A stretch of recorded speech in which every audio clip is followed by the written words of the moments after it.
Tadepalli social media activities Inturi Ravikiran భార్య ఇంటూరి సుజన press meet points.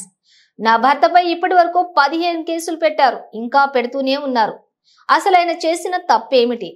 కూటమి ప్రభుత్వం మా కుటుంబాన్ని చాలా దారుణంగా ఇబ్బందులు పెడుతోంది. నా భర్తను ఆగస్టు 31న అదుపులోకి తీసుకున్న పోలీసులు 2.5 నెలలుగా రాష్ట్రమంతా తిప్పుతున్నారు. విశాఖలోని మా ఇంటి నుంచి తీసుకువెళ్లి తొలుత గుడివాడ, తర్వాత గుంటూరు, అరండల్పేట, దువ్వాడలో కేసులు పెట్టారు. అటు శ్రీకాకుళం నుంచి ఇటు గుంటూరు వరకు ఎక్కడెక్కడో కేసులు పెట్టారు. నా భర్తను తీసుకెళ్తున్న పోలీసులతో నేను ఫాలో అయ్యే ప్రయత్నం చేస్తున్నానని చెప్పి మా కారులో గంజాయి పెట్టి సీజ్ చేయాలని ప్రయత్నించారు. ఆ తర్వాత విశాఖలోని మహారాణిపేట పిఎస్ కు పంపి అక్కడి నుంచి రాజమండ్రిలో రిమాండ్ కు పంపారు. అక్కడి నుంచి మాచర్ల, తర్వాత కురుపాం, తర్వాత వైజాగ్ సెంట్రల్ జైలుకు పంపించారు. పీటీ వారెంట్లు వేసి అక్కడి నుంచి బాపట్ల, ఇంకొల్లు పిఎస్ కు, ఆ తర్వాత సబ్బవరం జైలుకు పంపారు. అక్కడి నుంచి శ్రీకాకుళం, లావేరు, గాజువాక కోర్టు, ఇలా తిప్పి ఇప్పుడు మాచర్ల తీసుకువెళ్లారు. రిమాండ్ లో ఉన్నారని తెలిసి కూడా పులివెందుల పిఎస్ నుంచి పోలీసులు వచ్చి మా ఇంటి గోడకు నోటీసులు అంటించారు. నా భర్త హార్ట్ పేషెంట్, ఆయనకు ఏం మందులు ఇస్తున్నారో కూడా తెలియటం లేదు.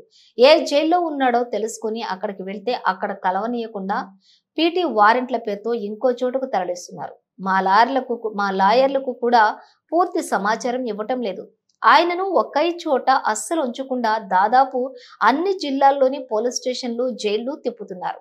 నా భర్త ఆరోగ్యం బాగోలేదు, అయినా ఆయన్ను కనీసం చూడనివ్వటం లేదు. అర్ధరాత్రులు తరలిస్తున్నారు. 12 ఏళ్ల నుంచి మేము వైఎస్ఆర్సీపీలో పనిచేస్తున్నాం. నా భర్త ఏ తప్పు చేయలేదు, అయినా ఆయన పట్ల ఇంత కక్షపూరితంగా ఎందుకు వ్యవహరిస్తున్నారో అర్థం కావటం లేదు. నా భర్తను, మా కుటుంబాన్ని ఇలాగే వేధిస్తే నేను చంద్రబాబు ఇంటి ముందు నా పిల్లలతో సహా ఆత్మహత్య చేసుకుంటాను.